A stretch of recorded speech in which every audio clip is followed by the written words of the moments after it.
Hi there. Hello to you from Toronto. Salam Dostan Aziz. Durud bar shama. This is episode 268 of Roqe.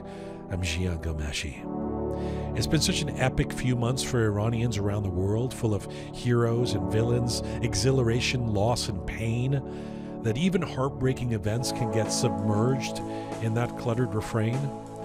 But we lost an icon last week, and Dr. Firouz Naderi was a source of Iranian pride. We can't allow his untimely passing to wash by us without appreciation. We can't forget that amidst negative generalization, his life really was a global Iranian inspiration. In a world filled with adversities, where circumstances often shape destinies, there are individuals whose stories rise above the ordinary, and we are dedicating today's program and our guests to Firouz Naderi.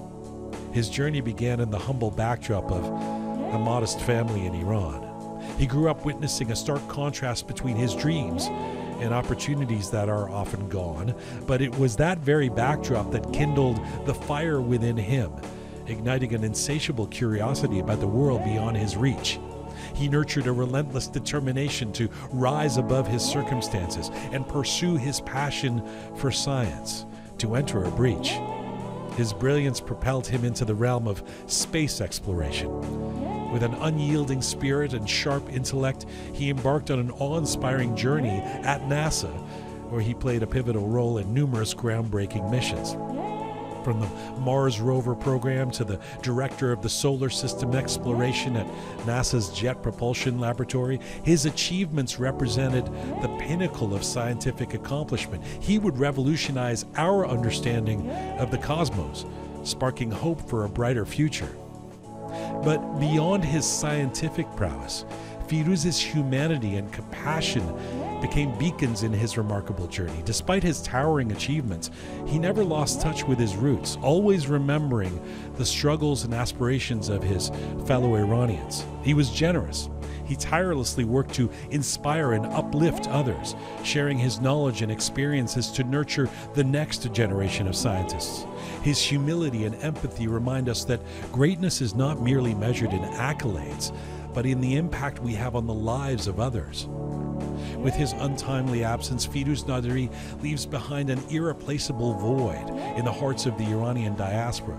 His story resonated deeply with those of us who understood the challenges of straddling multiple cultures, showcasing that identities need not be mutually exclusive. His absence is acutely felt, but his legacy continues to empower countless individuals to push boundaries and strive for excellence.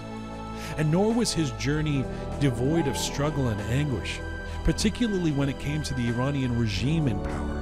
His deep-rooted anger and profound resentment towards the regime stemmed from witnessing the stifling of intellectual freedom, the suppression of human rights, the hindrance of progress in his homeland. As a proud Iranian-American, Firouz made it clear that he yearned for a different Iran, one where the immense potential of his people could flourish under an enlightened leadership. But rather than succumbing to despair or resignation, he channeled his frustration into action. While his anger burned fiercely, especially in the recent months during the Iranian uprising for freedom, it was not absent of hope. He became one of our symbols of resistance, advocating for change, inspiring others to rise against oppression. I didn't know him well. I had the occasion and honor to meet him a few times, and I interviewed him, of course, on this program. But I knew enough to be inspired by his tale. His story stands as a testament to the indomitable human spirit, encouraging us all to rise above adversity, challenge oppressive systems, and pursue our dreams with unwavering passion. And yes, he had his detractors and those who wanted him to stay away from opinions and politics. Comes with the territory. But maybe it wasn't every single thing that he said and did, but that he consistently tried. He was a scientist, a humanitarian, a teacher, and a source of Iranian pride. In the end, he did just about as much as we could possibly ask any community icon to do. Dearest Dr. Firouz Naderi, this one's for you.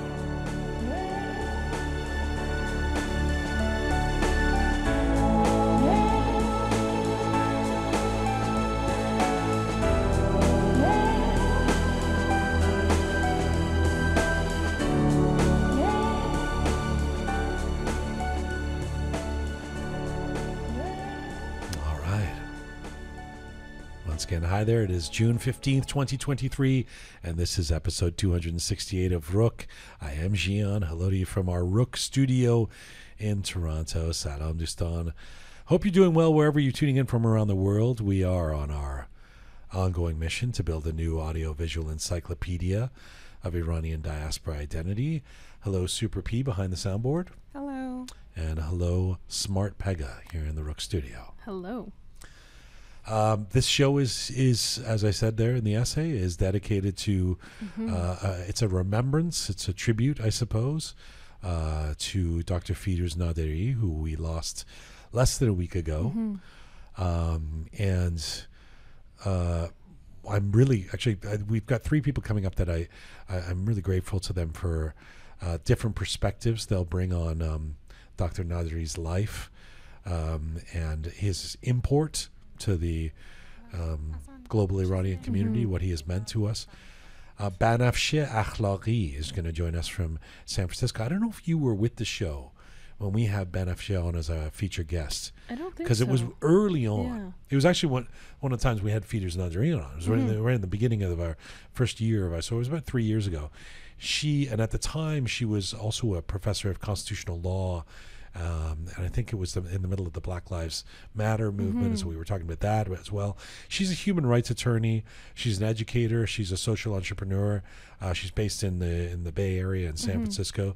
A really, I would say, a very important and dynamic member of the Iranian-American community. Right.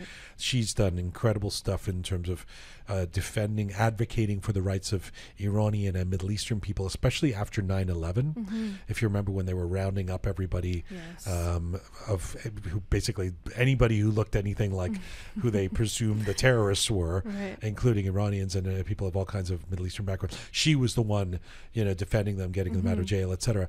So Banafsheh Akhlaghi around that time got to know Firouz Naderi because he was also advocating for people of Iranian background. So she's known him for about 20 years. They're personal friends, but they've also worked together in this advocacy capacity. So she will join us first up from San Francisco to give her thoughts. Then I love the story of Mehrzad Sajjadi. I mean, I would want Sajjadi, Super P, is that right?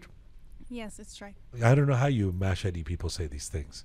Yeah, how do you exactly? Is it Sajjadi? Sajjadi. Yes. That's what I was going to say. I thought it was Sajjadi. Well, first she says it's fine. She doesn't think I can learn and evolve as a human. So Sajjadi. Yes. All right. Okay. Mehrzad Sajjadi. Yes. I love his story. He's a technologist and an entrepreneur. He's the founder and CEO of Enflux AI. Like he's this AI guy. Right. Super accomplished, very successful, worked at NASA for a few years, still under the age of 30. Incredible. How does that make you feel? I mean, way to make me feel underaccomplished here. I think he's Super P's age, so same level of accomplishment. He's Right? actually 2 years older than me. All right. Oh, okay. So I'm- you've got I'm 2 years, super Super Okay, P. so you got 2 years to become a NASA Yeah. star. Anyway, the story is that I guess he started working at NASA and realized that he was in the same area. He'd always known of Firouz Naderi since he was a kid growing up in Iran. Comes to the U.S., starts working at NASA. He's in the Jet Propulsion Laboratory, the JPL, as I know it. Okay. Yeah. I just know that from researching. But the JPL, he was in the JPL, and then he goes, I should reach out to that icon, that celebrity guy. He works in the same area, and then Firouz Naderi responds and becomes his mentor. Basically they have this relationship where he kind of mentors him and gives him advice and helps him out. And even after Mehrzad Sajjadi, Yes. thank you. Confirmation. Keep your microphone on. It's okay. Sajjadi, even after he left NASA, Dr. Firouz Naderi continued to be his mentor and help him out. And so we know that about him, that he's got this mentoring role. He's a philanthropist. He was a mentor, etc. And then Dr. Mohammad Tajdolati, who, for those who are Iranian-Canadians, will perhaps know his name because he's been a journalist both in Iran and here in Toronto for many, many years. I think he's been a journalist for over 40 years. Oh, wow. He's not under 30, but very accomplished. And he actually is now I think he's the founder and the CEO of Persian Mirror, which is an online news magazine. So he'll give us he'd met Dr. Naderi a few times, and he can give us sort of a broader perspective on the importance of Firouz Naderi as well. It'll be so interesting to hear, from different perspectives. You have the mentee, you have a friend, and then you have someone who's a little bit looking at it from the outside, so to speak. Yeah. So it'll be interesting, for sure. So that is our episode coming up, and I hope you guys stick around for it, because these are all. I remember Banafsheh Akhlaghi being one of our favorite guests when we did that interview. She's so eloquent and she's and accomplished, and she's very brilliant. It makes sense that she and Firouz Naderi were friends. So in the meantime, when there's always difficult news coming from Iran. We were celebrating our 3rd anniversary of Roqe, which actually technically was a couple weeks ago or whatever, but we had the celebration last week. Yes, we did. It was fun. It was wonderful. Coincided with your birthday as well. Yes. Which was great. It was great. It was really fun. Everything all together. But the cake I got said Roqe Media on it. It didn't say Jian. Did it? Yeah. Did it say? Oh, there was a Jian car on it. Exactly. There was a Jian car on it, and I thought on the bottom of it said "Happy Birthday." Folks who don't know, my name happens to be the same name. Non-Iranians, perhaps listening. My name happens to be the same name as a shitty car from the 1970s. Was it always a shitty car? No, I think it was actually a decent car. I think do you even know about I actually you've never seen don't one? I saw a Jian in Iran, but I don't have lots of information about it. But from what I understand, it wasn't a shitty car. There are people who really like it. Yeah, I mean, to me, it looks like it kind of just looks like a clunker. But that's it's part of my humor. I mean, I wasn't named Rolls Royce. I was named Jian. My parents are just like, actually, it's Shida Jian. I'm not named after the car, but it's funny for me that there's a car that's it kind of looks like I don't know. It looks like a Lada, like that. What's a Lada? Lada is like a Russian car that was always known as a lemon. Like it's kind of a box with wheels. I know that people have a tremendous emotional attachment to Jians too. These cars, but anyway, so there was a picture of the car. There was a little. Actually, a candy Jian on top of and then Roqe Media. Roqe Media, a microphone, and then I thought there was your name on it somewhere. I was pretty sure there was like a happy birthday Jian somewhere on it. No, nothing. Well, nonetheless, I thought the cake was amazing. Yeah, and it's these parties are great because and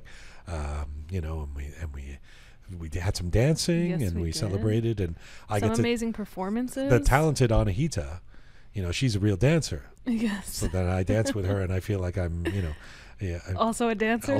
Because I'm pretty good. I can hold my own. Jian's got some moves, right? But when you dance with somebody who's actually a really good dancer, then you look like it's like Dancing with the Stars. Rubs off on you. Yeah. Then then people are like, oh, look at that couple dance, but they're really just seeing her dance well. But I'm near her. Good dancer by I'm association. a good dancer. I got the rhythm. Yeah. I got the music in me. We'll have to put some videos on. Yeah, and Kurosh Babai and a couple of our friends, Golira Khamiyan and Reza Mamachi. There was wonderful people who came and helped us have a little celebration, and some of our Patreon members. This party was made available to our Patreon members who were in the area and came out. So finally. We met. We met some of our Patreon members in person, and we really appreciate you guys coming and being part of it. All right. We are coming to you on roqemedia.com. It's there that you can link to all of our platforms. We're on Spotify, SoundCloud, Apple Podcasts, Instagram, CastBox. If you want to see some visuals with Roqe, switch over to YouTube right now. In fact, there's full interviews we have put up in their entirety on YouTube, and you can watch those there. If you'd like to get your descriptions, your bulletins, your messaging in both English and Persian, you can subscribe to our Telegram channel. And if you go to our website, roqemedia.com, we just mentioned our patrons, you can become a Roqe member through our Patreon page. And it's very simple. You go to our website, you just click on the support us. It leads you to the Patreon page. And for a few bucks a month, you become a subscriber. If you are a fan of the show, if you've been listening, if you're somebody who has Roqe as part of your weekly diet, we'd love you to become a Roqe member and become part of our crowdsourcing through Patreon. Parhom. Do I say Parhom if it's H-U-M? I think so. Parhom. There's no Parhom, right? No. Parhom Moaveni. Thank you to Parhom Moaveni for becoming a silver Patreon member. Thank you, Parhom. Thank you, Parhom. All right. Before we get to our guests, let's do our Roqe Roundup. And this is a quick roundup of the events and things happening in the Iranian diaspora. And I'm guessing you're going to lead off with the passing of Firouz Naderi. I am. I mean, I know that you just did your essay, which I was so moved by, and losing an icon like Firouz Naderi, the amount of outpour of emotions and tributes and things like that I saw over the last week was just so heartwarming. But of course, as usual, there's also a couple of individuals out there who shared some not so nice comments, I guess you could say. I was going through Twitter as usual, and there were a couple of people who Well, hang on a second, because at the end of the essay I mentioned the detractors that because I was talking about when he was very outspoken about the revolution and stuff. Obviously, regime types are not going to be fans of his, so there were probably bots attacking him or whatever. But also, people have different political stripes. But I didn't know in his passing there was also some. Yeah, well, this is what I was actually shocked by, because I think, typically when individuals pass, especially within the Iranian community, there's not many people who will speak ill of the dead, so to speak, right? But when I was looking at Twitter, there were a couple of comments that I noticed kind of questioning Firouz Naderi's work. And I was just not accomplished enough. Yeah, I was just so appalled by it. Yeah. And there was one particular comment that I saw where someone was calling him out for referring to himself as an American. And I just thought, this icon has just passed, and this is what we're not only that, our but time. Can you even think of someone who's given more of his life to Iranians? I mean, his charity work and all of. I mean, we'll be talking about this through this episode, but that's right. It's just so ridiculous to say something like that. Yeah. So I mean, I had to. So mention you thought that. you would give the comments oxygen by talking about not the that I'm show. giving them oxygen, but more so that I wanted to share my disappointment that within the community there's still people out there who feel the need to say something, voice their opinion to that way. Yeah. But some again not so great news. I was also again on the same front, I guess. There was the news of the passing of, or rather not even passing, the killing of Puya Mollairad. The 18-year-old. I thought about doing the essay on this because, I mean, I wanted to do the tribute to Firouz Naderi, but this crushed me. Yeah. This Kian's family. So, sorry, to recap, you were probably going to do this. Yes. Kian Pirfalak, 10-year-old. Go ahead, yeah. So, on, I think it was last Saturday, it was the 10th, or what would have been the 10th birthday of Kian Pirfalak, the young boy who was shot and killed. And so it was the anniversary of his death. He of the... budding inventor, rainbows, and and so somewhere near the cemetery, it seems, some of his family members had gathered, or they were going to go visit, or something along these lines. Now, the report's not very accurate, but Puya Mollairad, his 18-year-old cousin of Kian's mom, I believe, so it's Kian's mother's cousin, he was near the cemetery, and he was shot and killed. Now, the reports, again, I don't know the details of how this happened, but we did hear of his death. And I just, again, like you said, I was crushed by the news to think that this family has gone through so much and continues to go through. And I don't know if you heard, and this is just today or the last couple of days, but his mom, Kian's mom, is now under house arrest. Yes, and she has been for some time. And I mean, the whole thing is, like, it is... If the story of Kian isn't disastrous enough, then trying to get justice for your unjustly killed innocent kid means your family members are killed or detained or arrested, or I mean, this is the part.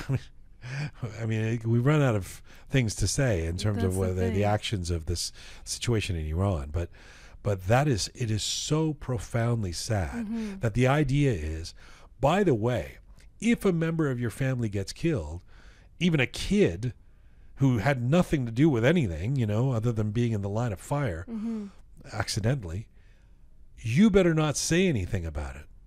You better stay quiet, not even have a funeral. Well, that's what I was going to say. Forget about saying anything. You can't even mourn his death properly. Yeah. I mean, it's one thing to say, we're going to shut you up and put the mother under house arrest and this and that, but you've got extended family going to pay tribute to this young soul who was killed in the line of fire. Absurd. And yet absurd. He ends up being dead. Yeah. Ridiculous. I mean, we continue to say it can't get any worse, and yet it just continues to get worse. Profoundly sad. Yeah. The next thing I wanted to share, thankfully, isn't the news of passing or killing or anything of that sort. But in a tweet on Sunday, Mehrzad Akhlaghi urged the European authorities to reconsider their current position and prescribe the IRGC as a terrorist group.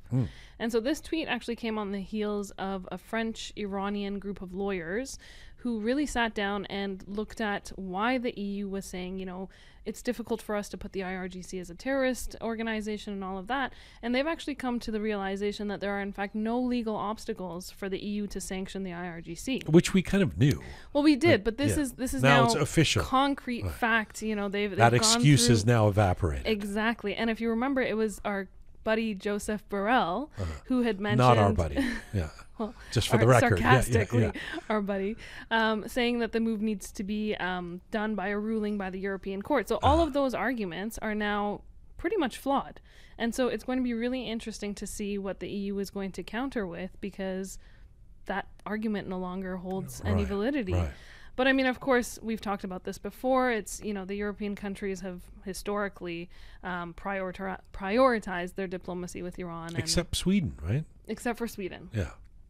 But I mean, again, even to a certain extent, I've become so bitter and so almost pessimistic towards all of this with the governments that, I don't know. I'm really hoping that with this new report, we'll see a little bit of shift from the EU. Well, there's a reason for bitterness. We haven't seen as much action as we would have wanted to. Yes, definitely. Oh, well. And then the last thing I wanted to talk about was an event that took place over the course of the weekend in LA, I believe. Lots of events took place. Well, yes, a big one. Yes. It was called Liberty for Iran. Yes, it was a concert, basically. It was I think it was a big concert. Right. Lots of artists. Yeah. All in the name. The LA cognoscenti of artists. That's right. Ebi and Firouz Naderi and Leila Fouhar, Irfan.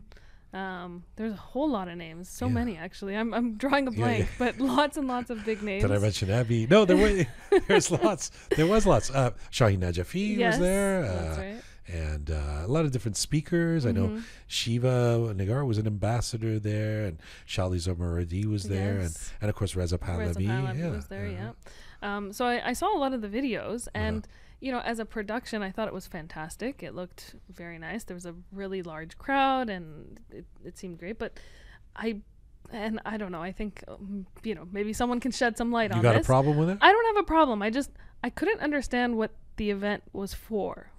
Was it just a big concert? Were we raising awareness? Was there money being raised? And maybe it's because I wasn't there and I only saw segments of it. It's called Liberty for Iran. Right, but... Doesn't that explain to you what it's for? Sure, but if it's just a bunch of Iranian... Again, it's this whole thing. What do you want them to do? What do you... I think I'm grasping at straws why here. are we against everything? Stop that. No, I'm not against everything. I think it's just... 8-9 months a bunch of people got together and tried to do. How about this? Let me reframe it. All right.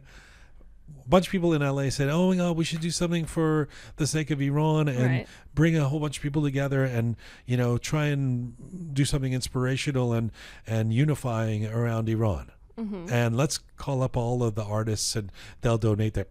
I'm assuming they donated their time and we'll have a big spectacle. Right. What's wrong with that? There's nothing wrong with it. My question is, did we raise money? Did we raise awareness? Was there non-Iranians in the didn't audience? They raise awareness? I hope so. Outside of the Iranian community, my whole thing is 8-9 months, so many lives lost. Why are we still here? For sure. That's all true. And also, I don't think it was. I'm guessing it wasn't super politically diverse because I didn't see all the different opposition No, leaders I think there. the only person I saw was Reza Pahlavi, Yeah. right? I didn't. Yeah. And again, I only saw segments of it. Who but got a rock star's welcome. The he last time I said did, that, he did. of him being in LA getting a rock star, everyone said, "Oh, this show is totally pro Pahlavi," and I was like, "But he did." It's it's a How do fact. the same thing happened again. Right. They love him in LA. They Goes do. out on the stage and people go crazy. They do. I was actually that was one of the first Babak clips I saw. Hamini. Yes, Don't Babak forget Hamini Babak was there. Hamini. But he's not from LA. No, he's from Yeah. Toronto. How did he get on that stage? I don't know. Does he play an instrument or something? I mean, I don't know. Let me think about that. Speaking of events, Editor's note. Babak's an amazing course. guitarist. He's our dear friend. Yeah. Speaking of events and LA, Are we finishing that now? Sure. You I mean, trashed I didn't trash. the Liberty Free Iran. Here we go. I'm gonna have people hating on me, being No. Pegah's calling out Liberty It's a Free legitimate Iran. thing to do. You said, I just want to know Yeah. exactly what this is for, because we can use these kind of events Absolutely, for. especially in that size. I think probably some of the organizers were. I have a. Yeah, I think. Do you know Super B? Oh, Super B's asleep. No, you- I'm listening to the Okay. conversation. All right. Do you know what the Liberty Free Iran? Some of the Pegah, who actually does the news on the show, doesn't know what the event was for. She didn't Google that part in Persian Twitter or whatever. No, You don't know. unfortunately, All no. right. Thank you, Super B. Go back to your slumber. Well, anyway, I thought it was great. I mean, I know what you're saying, but Yeah. that people said the same thing about For Iran, the Yes. Toronto one. Yeah. And there was definitely different voices on that. Mm-hmm. People kind of going, well, also I don't know what the ticket price was in LA, but it was expensive here for some Yes. people, and they thought, why are we doing this instead of Yeah. Again, I think I'm having one of those days where, 8-9 months down the road from the losses that we've seen Yeah. and the lives lost and the atrocities and everything, it's one of those days where a concert isn't at the top of my list. But on the other end of it, it's like Nahmedja was saying last Mm-hmm. week about the Jian birthday. I mean, we said the sad news about the family and everything, Right. but the impetus around that was actually a celebration. Mm-hmm. Was that we shouldn't always be ghamgin. We shouldn't Right. always traffic in sadness and woe is us, even as terrible as the situation is. That a balanced approach means we got to do some celebrating, we got to do some see the positive, and that's an amazing night of amazing artists. I haven't had a chance to watch all the videos and stuff, but I'm assuming everybody sang great and it was really They did. inspirational, and so I have to say, even though I've now bashed the event and all of that, You there didn't bash the there was a event, couple of videos that I saw that were really moving for sure. right. Speaking of events, Uh-huh. finally, and speaking of LA, actually, there's 2 events coming up that I wanted to share. Shaheen Najafi is having a performance Okay. on June 17th at the Grand Performances stage, I believe it's called. Okay. And then June 25th, Hamed Nikpe is having a concert at Moore Park College. All right. So for those in the LA All area, the cool kids. There's a lot of things to see. that's right. Fantastic. All Some right. great events. Great. Thank you. Thank you. Very specific. A couple of gigs in LA. You're Well, speaking to the LA those audience are the today. ones that are After you've told them fast that you approaching. don't appreciate their amazing event. That I'm they gonna have. get some hate from LA people. It's okay. You asked. You wanted to make sure that when we're. Why am I saving you? I don't know. Info at I appreciate rookmedia.com. PegahGanji.com. Thank you very much. Thank you. Let's get to our remembering Dr. Firouz Naderi, and again, a great appreciation to all of these guests who are coming on and joining us. I think we have our first guest ready. My first guest is an Iranian-American civil and human rights attorney, educator, and social entrepreneur. Banafsheh Akhlaghi is the president and chief executive officer at Akhlaghi Law, where she leads an international private law practice. She is a trusted advisor known for her expertise in environmental, social governance, human capital, risk management, and public policy. She was an attorney at the forefront of advocating for the rights of Iranians and Middle Eastern people in America after 9/11. And it is then that she first met Dr. Firouz Naderi and began a friendship that lasted 20 years. Banafsheh has been a panelist and speaker on international media outlets such as CNN, NPR, BBC, AP, and of course Roqe Media. And right now, Banafsheh Akhlaghi joins me from the San Francisco area today. Hello. Hello. Thank you for having me, Jian. It's so nice to have you back in the program. I'm so sorry that it's under these circumstances. So first and foremost, my condolences to you and, well, our community, all of us, on the loss of your dear friend. Really, it's a condolences to our community and the world. And, I think so many of us who knew Firouz as a friend would say that truly his legacy is beyond just our community. The impact that he had as a life well lived, I would say, on so many arenas of life. If I may, I mean, we know Firouz because of his strong scientific prowess, leading global initiatives for NASA and beyond. So we know him in that sector of his life and his impact. He's well regarded, numerous awards and distinctions from top tier institutions, academic, scientific, other national organizations.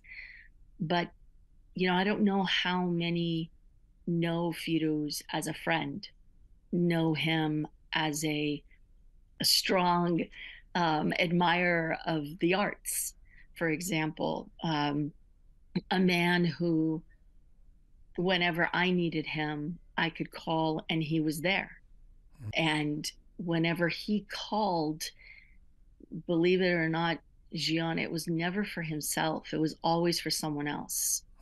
It was always for someone who couldn't, was stuck at the border in Turkey or such and couldn't get into the US, and that individual needed help. Or they're a student here and there's something happening with their immigration documents. Or it's one of the tens of students that he had mentored through their education and their careers, that they needed assistance. It was always for someone else, Let me stop you for a second, because you're saying so much that I want to pick up on. First and foremost, I mean, where were you when you found out about the passing of Firouz last week? And I'm curious what we knew about this accident. It had become common knowledge across the Iranian diaspora that he was, in a hospital, and we had sort of hoped and expected that he was going to have a full recovery, because there was a message in social media that had said that. What was your reaction? And tell me about what you experienced last week when you found out that we had lost him. Well, in this day and age, we've all learned not to necessarily believe everything on social media. And so the first thing I did is started to text mutual friends of ours to see if anyone had the true information. And regrettably, it was true. And I have these texts, and if you could see just the way in which the responses were coming back of, it's unfathomable, it's shocking, it's a complete heartbreak. These are words that we express when someone is that close and has that kind of a magnitude in our lives. I'll tell you, John, I still didn't want to believe it. The last mutual friend that I reached out to, she was just in tears. I called, I didn't text, and then we were both reduced to tears. You knew him for about 20 years. Take us back to the first time you guys met. I'll share this definitely, but there are so many among us in the Iranian diaspora, particularly here in the US, that have these types of long relationships with Firouz. Right. I always say, always on the right side of history. And that was connected to humanity, connected to people. In the depths of my work after 9/11, we met, and he was, of course, concerned for all that was happening in the United States, all that was happening for those that were being impacted at that time, whether they were in the towers that came down in New York or were being now, there was backlash against them because of race, national origin, or presumed religion. But his focus was very much on the Iranian Americans. That I don't think would be surprising, based on his heart towards Iran. And from then, every time there was any issue related to an impact on Iranians and Iranian Americans, we were, of course, on the same page, on the same side. One thing I'll share, and I hope this gets broadly picked up, Jian, is that Firouz was multidimensional, as we all are. He has gone on record, very public, to say that, you know, he's not a believer of religion, you know, doesn't have a strong pull in that sector. He diligently worked on behalf of those that were suffering, in particular children. So he worked through the Keep Children in School Foundation to make sure that kids from, you know, as rural of locations in Iran would have access to education, helped diligently to have children fed and clothed and housed, not under the umbrella of religion and faith, right? It was all from his humanity. And then I wonder, you know, who's the more quote unquote religious person, for someone to have such a strong pull towards humanity and those that are less fortunate than us. Maybe one of the ways that it was notable or surprising, and I don't want to stereotype people based on occupations, but he's a scientist. You know, we weren't as used to seeing that kind of public advocacy done. You know, you just don't see it. It's not even as expected. It's expected of musicians and political figures and cultural figures and actors and even lawyers like yourself, but not necessarily amongst our engineers and our mathematicians and our scientists. And the fact that he was so publicly out there as an advocate really kind of set him apart as well, didn't it?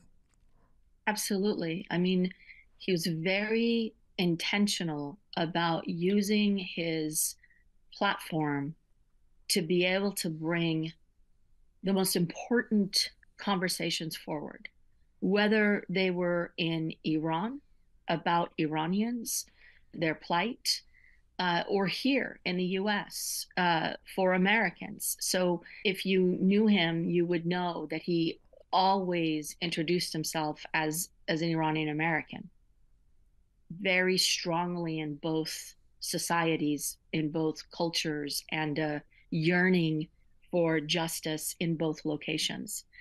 But to your point, to have someone who is a staunch scientist also have such a strong heart for humanity and our humanity is, well, listen, I have a very challenging time to refer to Firouz in the past tense. And I think individuals like him, you know, don't ever leave us.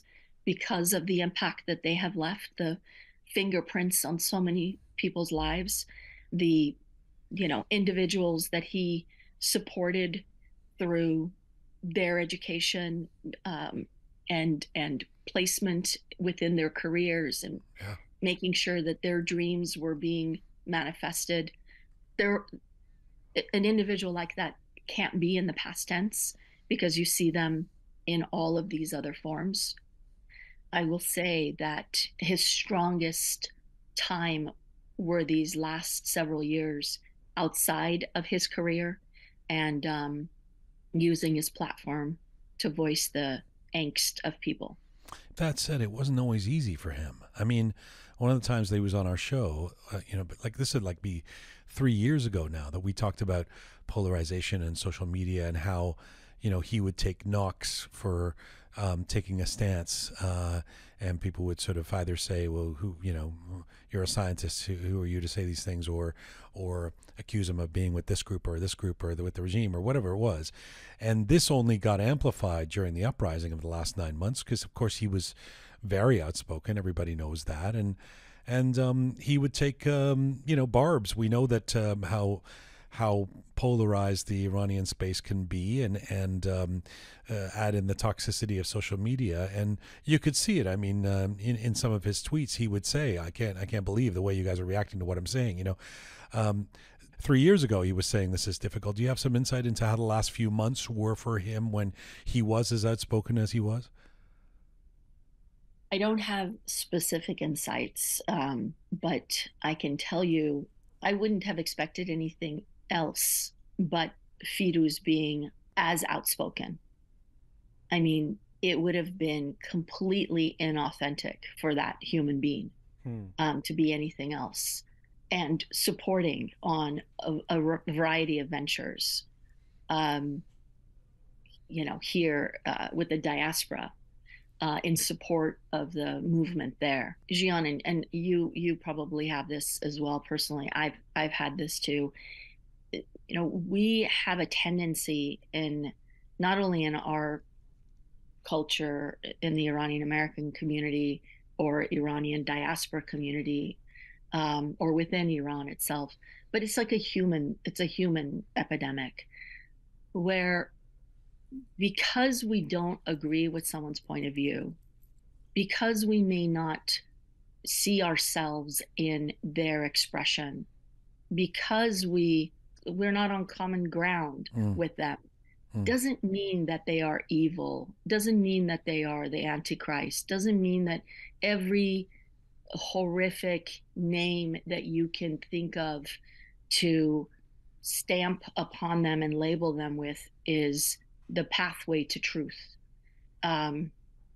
Because there are all of those who know Firouz and alike that know it not to be true.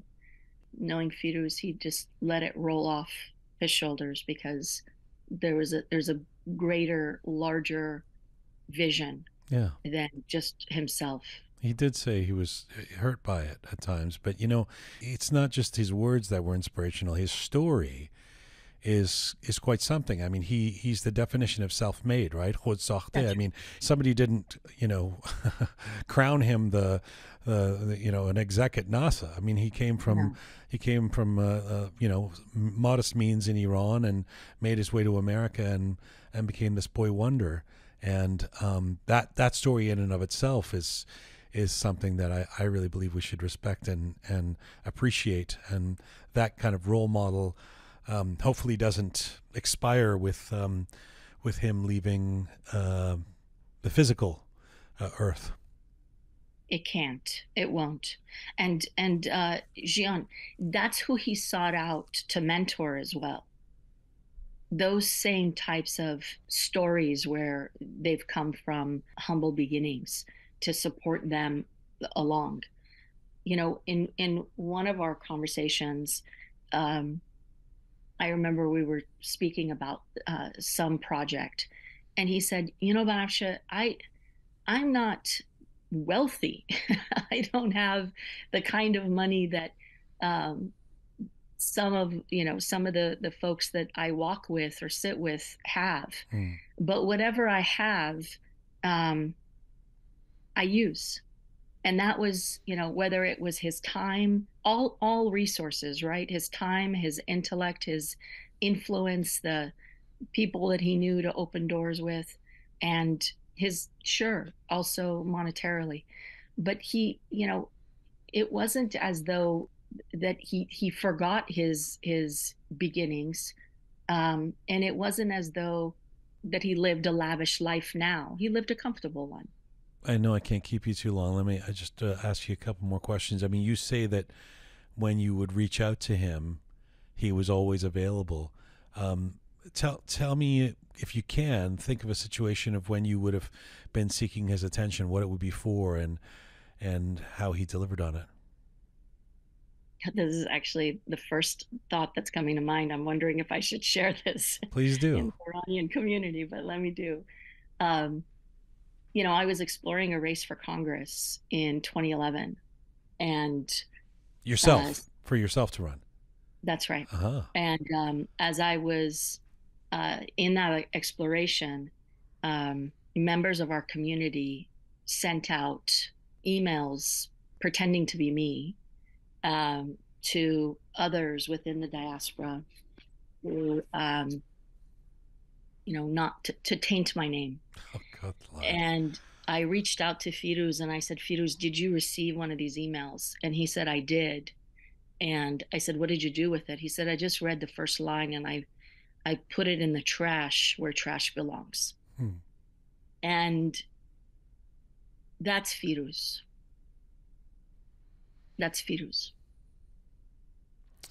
I'm sorry you went through that. That's what a story. But not surprising to, I'm sure, most people listening. Amazing too that he always had time for you. I think he's kind of I don't even know how he did all the things he did, because he was sort of overseeing things not on this planet as well as on this planet, and appearing at functions and tweeting and kind of being everywhere. He had a certain omnipresence, which makes it that much more difficult to think that he is one of those people that you just kind of expect to be around. It resonates when you say it's like you couldn't believe it. It's not something to imagine to not have Dr. Firouz Naderi as part of us. Talk to me before I let you go about what you said some words off the top, but what you feel we've lost as a community in broader terms. What kind of hole is left with the loss of Firouz Naderi to the global Iranian diaspora? Jian, I've got to say this in Farsi because I don't really have the straight translation in English. But someone like him, Hafbud. Do you know what I mean? Hafbud. Logically, we all know this, that we all have our own time. And no one knows when is that time. But someone like him, listen, the areas that you just named, that you could see him at, that's just where he was. We don't even know how much he did in private, right, for people. You would have never known just that one vignette that I just shared with you as he was for me in private. There were many of such moments. People would reach out to me and say, Dr.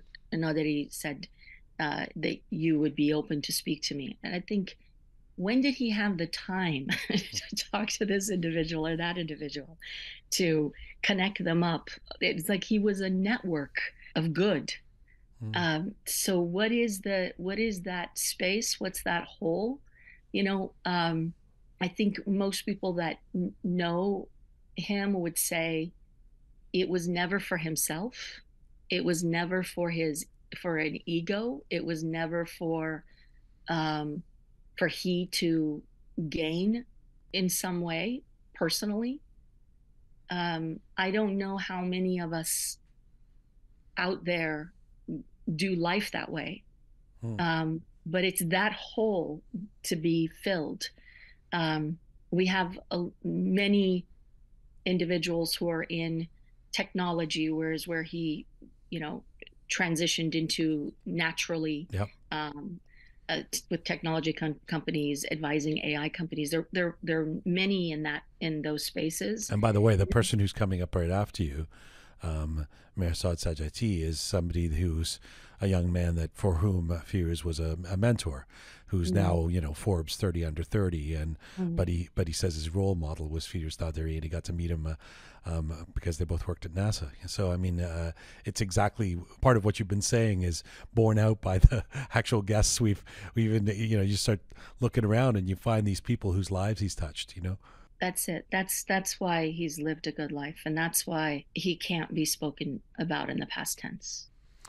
A final question to you: what will you remember him for on a personal level? There's so many thoughts that are going through my mind. Where did your mind go first? It first went to the first time we met in New York. Then the next thought was that with Michelle Obama and at the White House. And then, the rest of it. I think what I will miss most is the honor that he brought to our community. How proud we are of such a figure. And he displayed in life form what's possible, literally to the moon and back. Banafsheh Akhlaghi, I so appreciate you taking the time and giving us your personal insights and remembrances. Thank you for this. Thank you. Thank you for honoring me with this. Khudafiz. Khudafiz.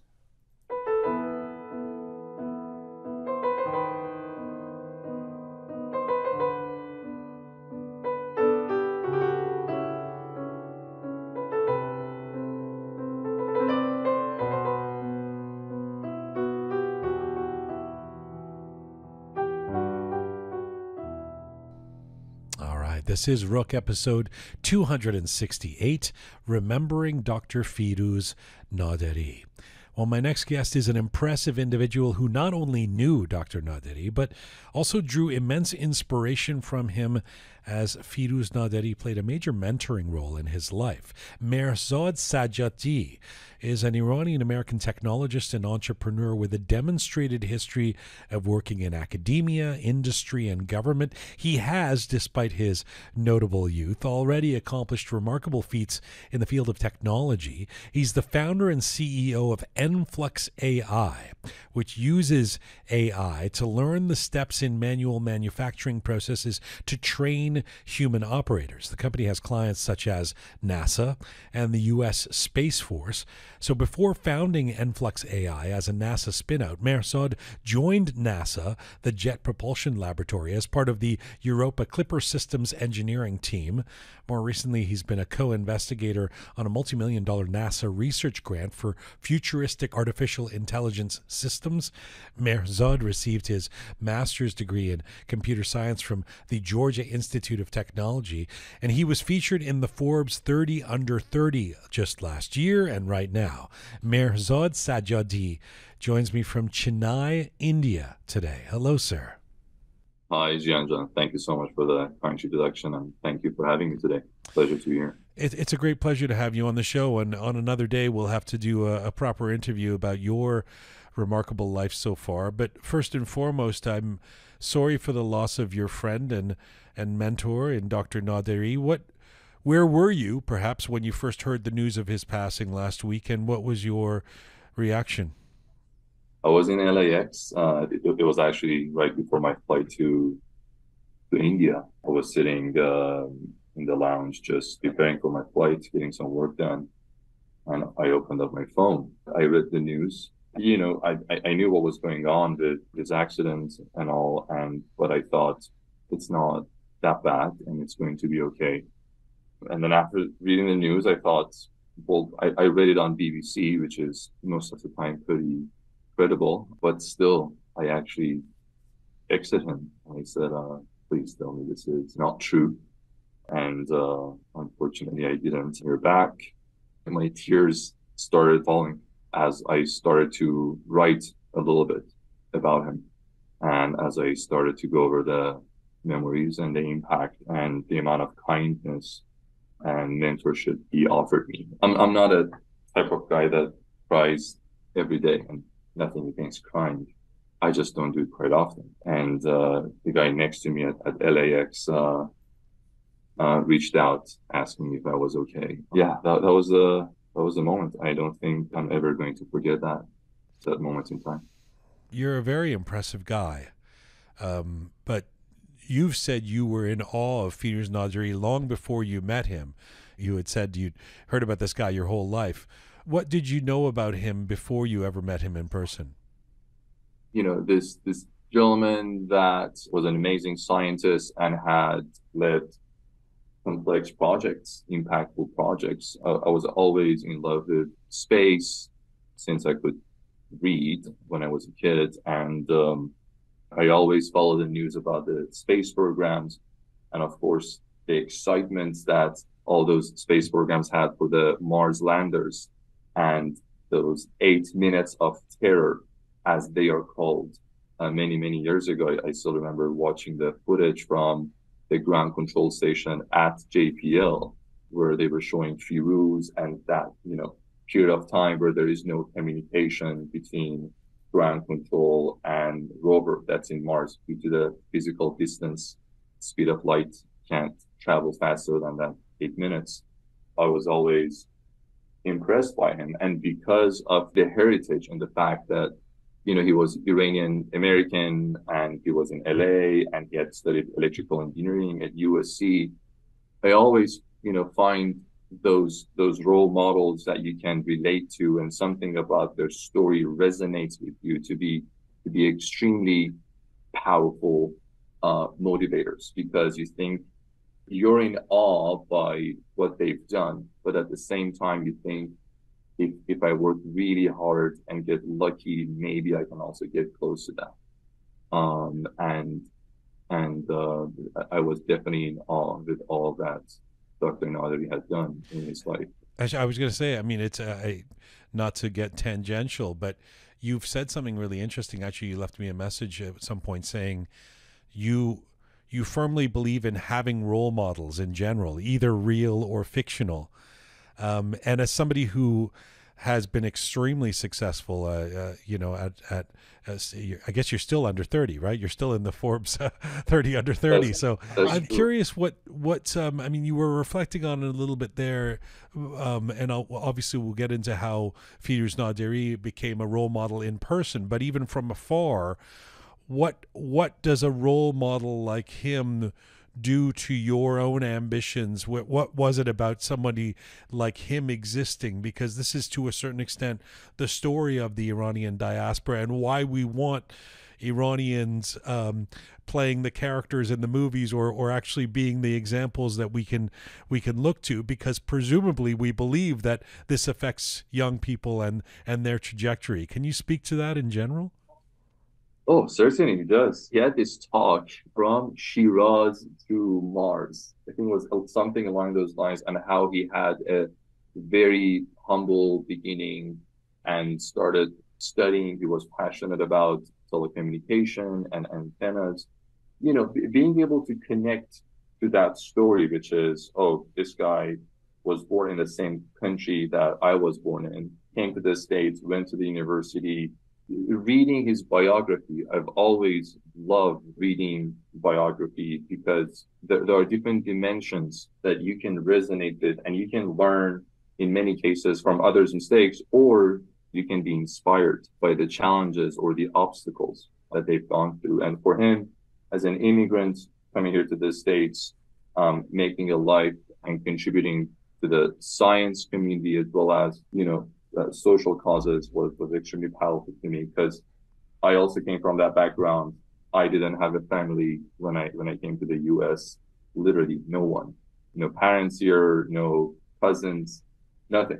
So imagine you go to a country or an entire continent and you don't know anyone.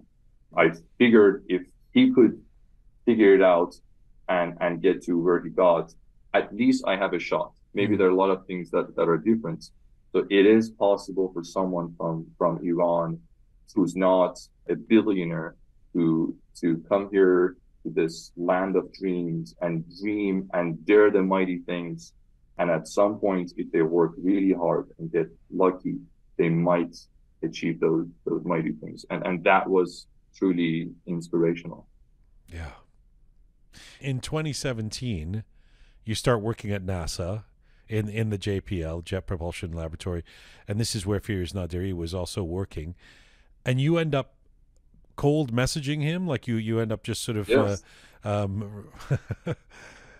got to JPL and I think I was there for a few months. And so at JPL, unfortunately, they use Microsoft product. They use Outlook. The thing about Outlook is within your organization, you can type up the name of individuals and it gives you the email of that individual in that organization. Because I don't think his email was public. I don't think that was the thing. But I put in his name into the Outlook and his email came up. Like, oh shit! Okay, so I can actually email him, and there might be a greater than zero probability for him to respond. You hadn't run into him in the lunchroom or something. This is presumably a big building, right? Yeah. No, never had seen him. Nothing, zero interactions, and I thought, I have this opportunity and I would regret it if I don't try it. And it's sure it has probability of success because chances are he's getting spammed by a lot of different individuals reaching out to him. Mine will just go to his spam folder, but I tried nonetheless. He responded the same day, said, yeah, let's meet up, introduced me to his assistant, set up a time, went to his office. At that time, he was actually retired, but he was still consulting at JPL for various projects. I went to his office. We started talking about different things from my background, and he just started to provide value and be an amazing mentor, whether that was how you should navigate your professional career here at JPL, or like what do you want to do like outside of work, what makes your heart sing, right? What are you passionate about? And at that time I was considering whether I should go to grad school and get into a PhD program, or whether I wanted to work at JPL. And hang on a second, I want to get to that, but I'm curious, how do you go from that initial meeting in his office, which sounds nice and cordial and whatever, to him becoming this ongoing mentor? I think the first one, I started background. This is me. I worked on this project. So we went from background to what are you interested in? What do you want to do? He was asking me questions to figure me out and understand what my personality is. What do I want from life? What have I done? What am I willing to do? And then at the end of it, we just set up another time. So we grabbed lunch another day at Caltech. And then it became this recurring meeting where we would talk for a few minutes once a week on different topics. He was interested to help me figure out whether I want to stay at JPL or whether I should leave to start Enflux, in addition to the whole PhD conversation. So he wasn't necessarily giving you like tech advice or talking about, talking shop in terms of what you were actually doing at NASA. He was giving you life advice as well, right? Yeah. No, it was all life advice. So Dr. Naderi, of course, he himself was extremely well educated and technically savvy, but I think his biggest strength was actually in managing complex projects, working with amazing engineers that are at JPL, and I was lucky to also work with them. So he was helping me figure out how to go through the EQ questions and how to navigate an organization with your soft skills. And if you have someone that's super smart, or you have a team, how should you work with them? What should you prioritize? How should you communicate? He rarely had conversations like a deep tech dive on the state of things. He was understanding them at a high level, like what AI is or what my work was, but his knowledge was so valuable at the abstract level of organization or life that we most of the time spend talking about those things. Did he, I mean, this may be a weird question to ask, but Was the vibe that he was like a father or a senior important person or a colleague? How did he, I mean, I know you're not going to tell me that he acted like he was some sort of diva or something, because nobody has said that to him, especially about in terms of his work and my own dealings with him. He's a very modest guy in terms of what he would say, but tell me what the vibe was like with you two. I think it was really those two categories. I don't know if it falls in either of those. Maybe closer to a mentor and a friend, but not from the perspective of, oh, I have so much knowledge and wisdom, and let me just pour them onto you type thing. It was more of a, first of all, I think an enormous amount of curiosity to figure out, okay, who are you? What do you do? What have you done? Why are you here? And why do you want to do that next? And oh, okay, so if you're doing that next, you should think about X, Y, Z. And oh, have you thought about B? I think curiosity was the biggest driver of those conversations, because he had no other incentive. It wasn't like I was paying him. It wasn't like he was given responsibility, because at that point he was retired. He would come to JPL and provide some consulting, but he was doing mentorship out of, I think, love or maybe a sense of, I wanna give back to my community. And maybe he saw me as a young Iranian engineer that is trying to figure things out, and maybe he saw like his younger self in me and thought, okay, maybe I can help this guy figure life out. And I think those were the things. There was really no other incentive from his side, monetary or reputationally. He was genuinely curious to and interested to help and give back. I love the story of his mentoring you to not finish or not go for your PhD. I love that because obviously, as we all know, in the Iranian community and the global Iranian diaspora, there's so much emphasis placed on doctor, engineer, get your PhD, education, tahsil karde, all of that.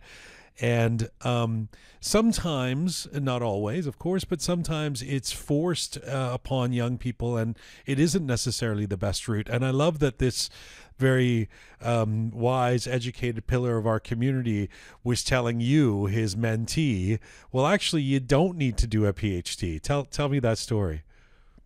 Yeah, so one of the biggest topics, there were really two things. One was, should I continue to work here, or am I better off as an entrepreneur?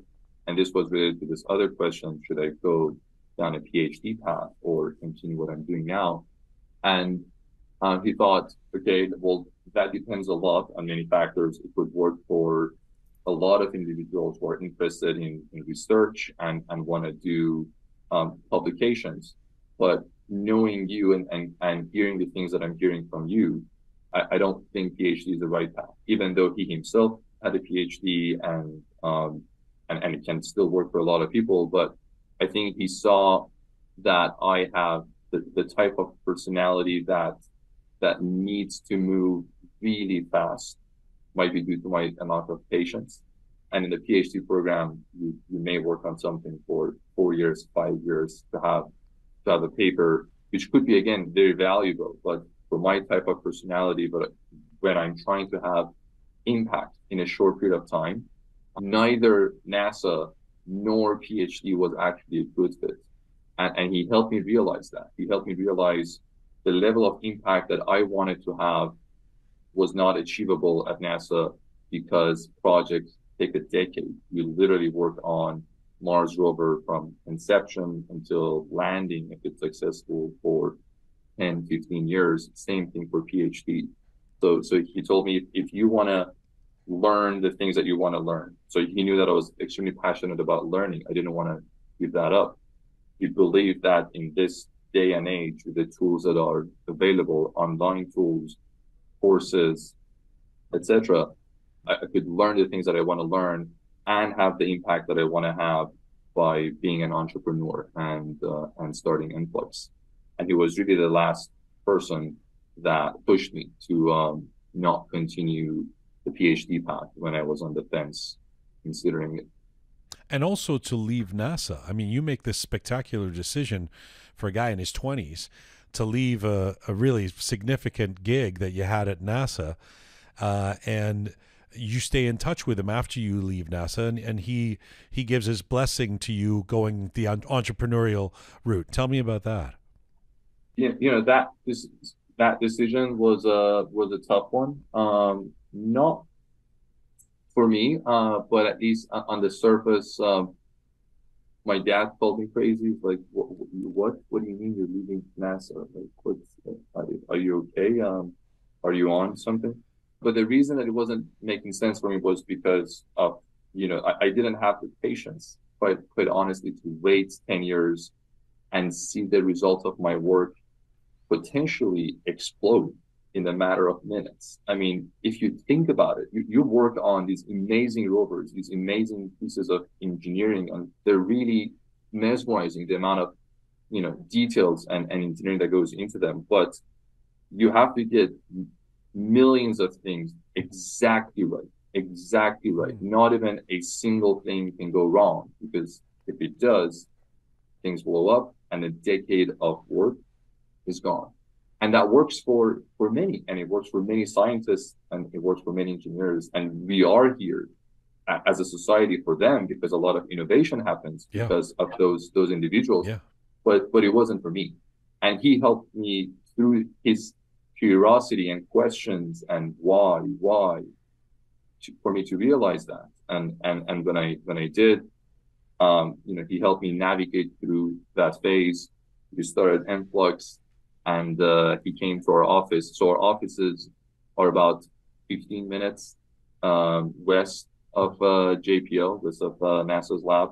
And he came there, and he was the first person that signed our frame. So we have this thing on the wall, we call it the IPO frame, so that when we take Enflux public, we can take that as part of the celebration, and everyone who has contributed to in our journey as their signature, and what Enflux means to them as part of their signature. And he signed that, I think it was 2019 or 20. I have to look at the date, and said, "Feed your crazy." That was his advice. And for someone at his age and his experience and background, still being that open and saying that, yeah, man, you should take the risk. I think this makes sense for you. I was going to say, what does feed your crazy mean to you? Well, his thing was, he was seeing a crazy in me, in the way that I was looking at things. I think it was a compliment. Hopefully it was. And his thing was, you shouldn't. His belief was, that's your fire, that's your crazy, and you should not let go of that. And I actually don't think he ever let go of his. I think he always had his crazy and his fire. He never let that die. And when you spoke with him, which I know you have, you could feel it. You could still feel that inner child, that curiosity and that craziness, in a good sense. So yeah, feed your crazy, and that's my motto. One of the things that I had a few interactions with him. I was lucky enough to have a few, and in an interview I did with him, one of the things we talked about was the nature of the polarization of society and social media. And more recently, especially, he had put some political views out there. He was intensely, of course, against the regime in Iran, and because of that, he got some clapback. He got some backlash. He got some, there were people talking about him being involved with this organization or another or whatever. And he kind of turned into this avatar for some of the kind of attacks that come along with being a public person. How did you observe that as somebody who was dealing with him on a much more personal and professional level, to see the way he would get treated sometimes in the social media sphere? Yeah, he would find this perception, I guess, absurd, that you're a scientist, you're an engineer, and you're not supposed to have political view, which I agree with. I think if your life has been or is being affected by politics and policy, which is true for everyone, you get to have an opinion, and that's the basis of democracy, and the representative democracy that we're in, and he was very, very sad for the situation, especially for young adults, students. Every single opportunity that he could get to give back to or contribute in a positive way to students or kids or university students in Iran, he was doing it. He sent me, after we started Influx, on a monthly basis, almost different resumes, or connecting me with different Iranian students, international students that have come here to the States, and he was trying to help them out because those students have to pay high international salaries. It's a very, very, very tough life being on international student visa, and he was trying to help them out. Again, these were not things that, when you think about the motivation, he had no other motivation that I can think of besides genuinely wanting to help those individuals, because he wouldn't get on a tribune and saying that, hey, I have heard Mr. X and Mrs. Y find a job, or I'm getting a commission. Nothing, no reputation, no show, no money. And I think that's unfortunately a rare trait these days, that you can find someone that's doing the good for the sake of their own genuine interest in helping humanity and helping the Iranians. So certainly he was not happy for the situation in Iran and scientific effects that have been happening, and he tried to. What was the last time you spoke to him? March this year. I guess you would have had no sense at all at that point that a couple months later we'd be sitting here talking about his passing. Life is unpredictable, and I guess the only takeaway is to give back and to love honestly, and genuinely, without having any expectations in return. That's the biggest thing that I've learned from Firouz. Just he taught me a lot in about organizations, managing complex projects, etc. But in reality, what I learned was the meta of his behavior wasn't necessarily the words that he was saying about how organizations or complex projects are done, but rather why he was doing it and why he was doing it with me. And to me, that's really powerful, and I'll try to do that as much as I can at my own scale, and keep his legacy from the thing that I've learned. I was going to say, I guess the role model continues in that you can pick up the mantle of being the kind of mentor that he was to you, to new generations as you go through your journey. That's the hope. And if I can do a 10th, or probably even 100, not less, of what he had done for the entire society. So you look at scientific contribution, engineering contribution to not just Iranians, because space programs serve and have served everyone. In addition to that, Iranians, because he was seeing that People from his country were in a disadvantageous position. So he was trying to extend the hand. So having even 100 of that impact would make me happy. So I hope at some point in my life I can get to that. Mehrzad Sajjadi, I know it's late in India. I really appreciate you making the time. I know you wanted to do this for your dear friend and mentor who has passed. I really appreciate you being part of this tribute, and I hope we'll have you back on soon.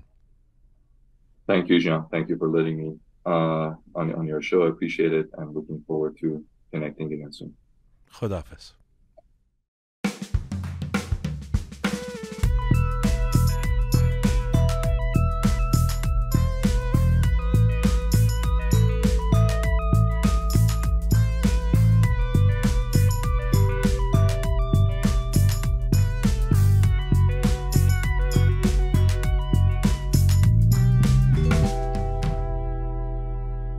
This is Roqe, episode 268, Remembering Dr. Firouz Naderi.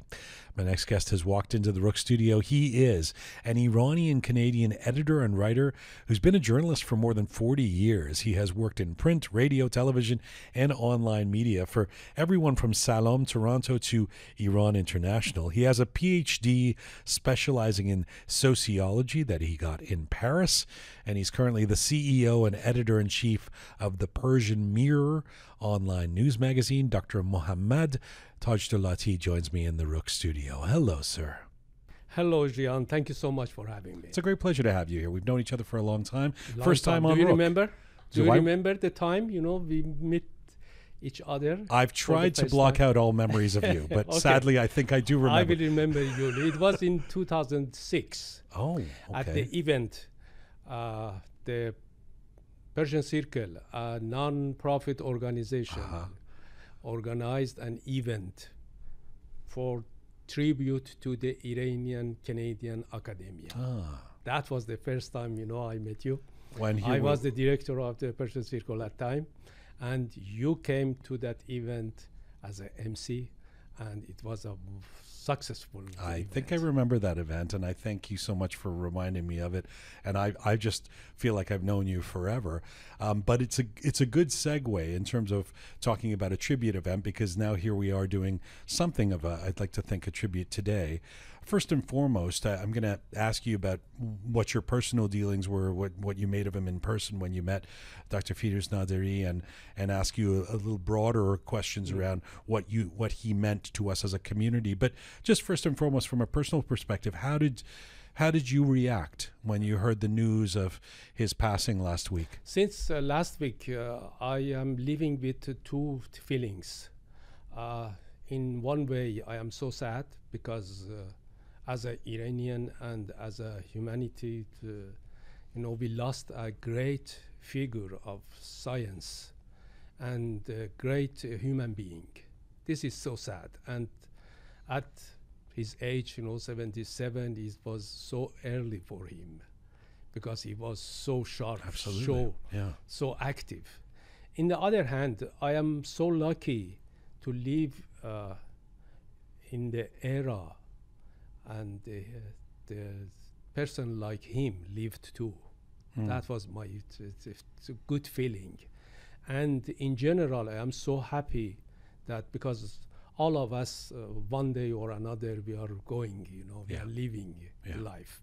And he took a great and fabulous and respectful place in the history.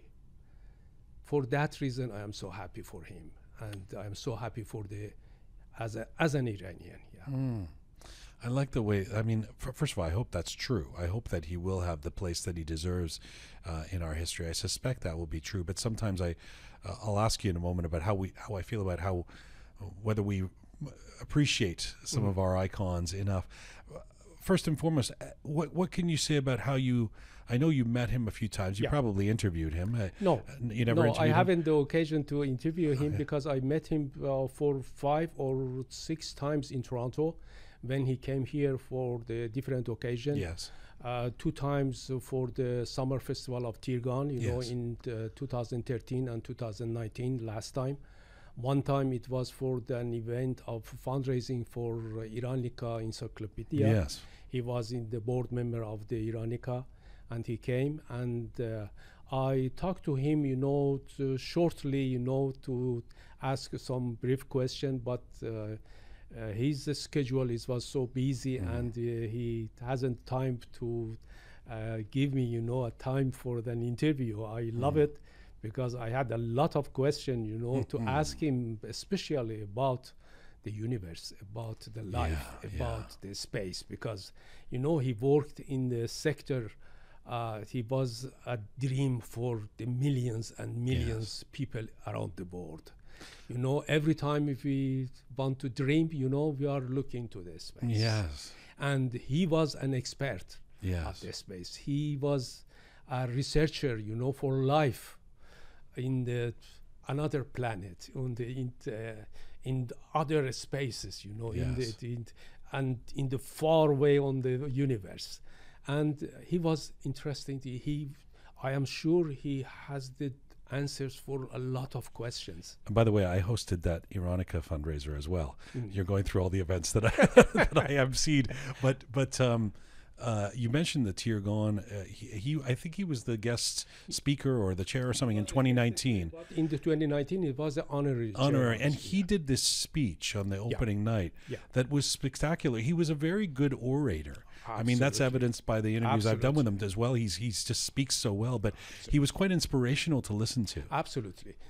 He was, especially during the past 10, 15 years, he became a good speaker and someone who gave the hope to the people, to the audiences. That was great. That was not the case of any other scientist. You know, we have the respectful scientists, great scientists, but when you talk to them, you know, as a person, you know, okay, that's okay. But he was something plus, you know, he has some ability, you know, to talk about, because when I remember when I said hello to him, you know, he stand, you know, and he respond you carefully. Not like a celebrity, you know, you said it's hello and he passed away. There are certainly people with a smile, he passed quickly. Yes. But he stand, and when I introduced myself to him, he asked me question.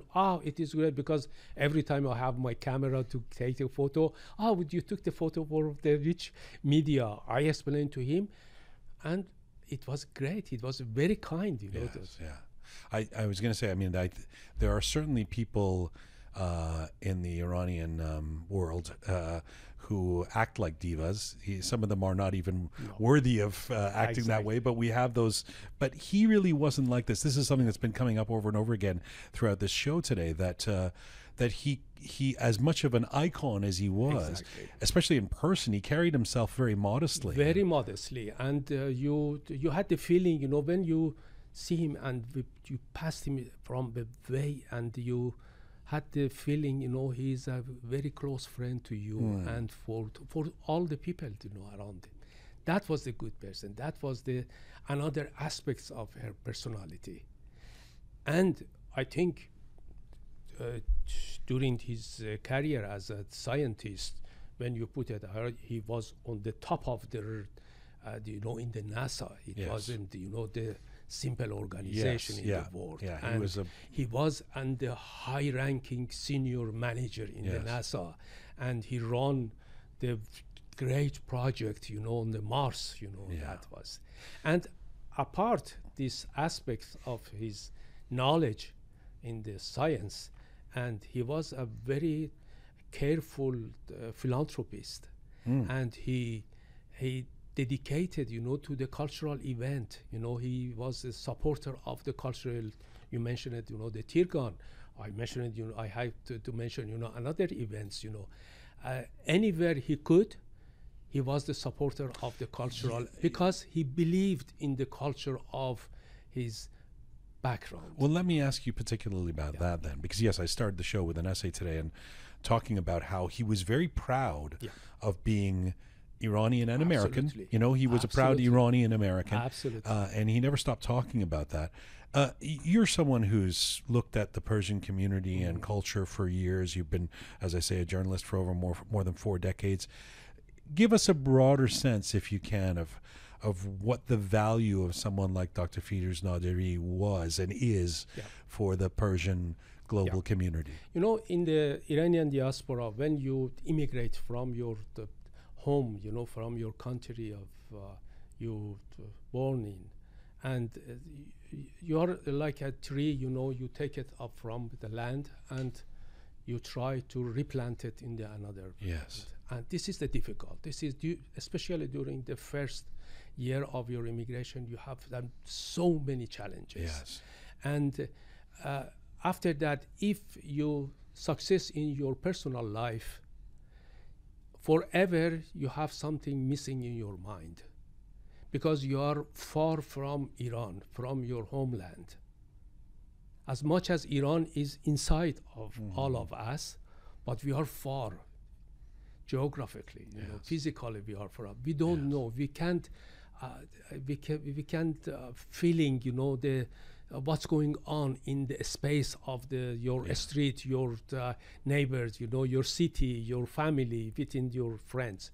And that's the reason, you know, in the diaspora, every community in diaspora, I think they need the icon, they need the role model to have hope to continuing and to be two person, like a citizen, a good citizen, responsible citizen in the country you are living, and don't forget your back home, and keep in mind and keep alive your culture and distribute your culture, present your culture to others, you know, to the non-Iranian where you are. And Firouz Naderi was one of the role model, you know, in the top of that, in my opinion, because he gave us, you know, because he said one time, I think in an interview, a person asked him, "Are you Iranian or American?" And he said, you know, like as egg scrambled, you know. I am Iranian and American in part. It is I can't divide it, you know. That is the most important things. That is what all the Iranian immigrants must be proud of the country they immigrate or they refugeed on that. And you look at someone like Mehrzad, who we just had on, you know, or before you here, a young guy who, I mean, you know, even when he was in Iran, knew who Firouz Naderi was, and probably had some sense that he can be a guy that goes to NASA and does these kind of things because one of our community has done that. I mean, this is basic representation. That's why we say representation is so important, right? Apart this point, I want to mention it that, you know, since 44 years ago, most of Iranian, especially the Iranian outside Iran, we were ashamed a lot of occasion from the people that took power, you know, in Iran, from the manner and the sentences they announced in the international scene. Remember, you know, the manner of someone like Ahmadinejad. Of course. It was a shame. We were ashamed, you know, and sometimes we were furious about that. Yes. And when you have some people like Firouz Naderi, some people like Maryam Mirzakhani, some people like Yasamin Moghbeli, the first Iranian female astronaut, you know, she's preparing, you know, to going to the space next year. And at that time, you stand up and you have the feeling of proud to be an Iranian. That is necessary. Maybe for the Iranian inside Iran is not so important, but for the Iranian in diaspora is so important. That pride also has been amped up in the last few months as we saw the global diaspora rally around these young people in Iran who were fighting for freedom, who were putting their lives on the line. And Dr. Firouz Naderi was very outspoken, and maybe this is a more difficult thing to talk about it, in the aftermath of his death, but not everybody liked that. Not everybody liked that he was outspoken. He had people who would, he, for example, was not a fan of Donald Trump, or he didn't, he was associated, they would say, with certain groups or this or that, or he gave a speech here and somebody didn't like it. Yeah. Do we, how much of a problem is it in our community that someone who is an icon like Firouz Naderi, when it comes to social media, is going to have to deal with people saying, who is this guy to be saying anything political, etc.? The most important thing is not, the impact, the real impact in today or to next month or 6 months. The real thing is how you can impact the history for the next 5 years, next 10 years. Okay. And when Firouz Naderi, since last September, he stand up as a real and determined advocate for the human rights and for democracy in Iran, that was the great thing. That wasn't a slogan. That was an, sudden sentiment. Yes. He continued, he had the ideas for the future of Iran. I know that he has the project. He worked on the project for providing the free internet to Iran. I don't know the detail of that. Yes. I know that I heard recently, yesterday, I heard that, he worked on a project for providing the water in Iran, and for the next Tirgan festival, I heard that, he was to come to Toronto, and he planned to have some interview regarding, this project. And this is important. It's not, doesn't matter, if someone with the political sentiment, and said, okay, Firouz Naderi said on that occasion, supported the Democrat Party in the US, or he said someone, about the Rouhani at the time, his election, doesn't matter, The most important thing is he was on the right way, and he continued, and he gave us the good idea. And also, as I said at the beginning of the show, I would always rather someone like Firouz Naderi in that position with that platform to speak, to advocate, to speak out. I think that there's too many people who are too conservative about, I've got this position, I'm not going to say anything, that way nobody will disagree with me. And good for him that he would, he would try and lead us, right? I mean, in the absence of a particular opposition figure or anything like that. I am so happy, he stand up, for the woman life freedom movement in Iran, and he continued until the last time he Do you think we do a good enough job of appreciating what we have when it comes to some of the pillars of our community? No, I think we, especially you and I as a media, we have to work harder to present the people like Firouz Naderi, to emphasize, their achievements in their expertise and in other part of, especially the person like him, he was an advocate. How many people, how many scientists, Iranian scientists or Iranian expert, Iranian artists in the international, the scene you see who stand up for the woman life freedom movement? So few, it was the few of them. And Firouz Naderi is one of the front leader of that. Before I let you go, you started our conversation by saying you had two different feelings. You had a feeling of sadness at the passing of this great man that you admired, and a feeling of, you said you were happy. You were happy to be living in the same period that Firouz Naderi was living and alive and active, which is quite a thing to say. What will you most remember about him? His kindness and his very clear mind, and his ideas for the future of Iran. the ideas he had for the democracy of Iran. That was the grateful, that was, I think, he marked, the history of the Iran, and the next generation of the Iranian, they will remember that. And yesterday, I think about that, 2 days ago, it was the 10th anniversary of the Kian Pirfalak. A boy, he was killed. It was a birthday. It was the birthday, 10-year-old. Yeah. And imagine if there was an occasion, Firouz Naderi and Kian Pirfalak met to each other. That was the great thing, Yeah. Maybe Kian Pirfalak didn't know, the achievement of the Firouz Naderi. But how many... He probably did. He was a smart kid. He knew Elon kid. Musk. And how many kids like Kian we have now, actually, in Iran? Yeah. We didn't know about them, And this is the inspiration of someone like Firouz Naderi gave to a nation.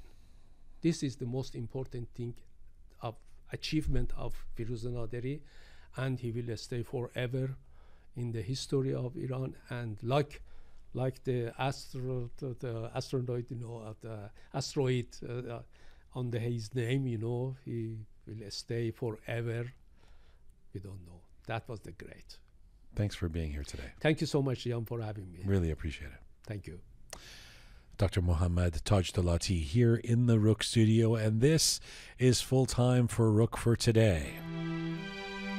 Remember, for all things Roqe related, head over to our website, roqemedia.com, ROQE media.com. It really is the place to go check it out and see all of the content there.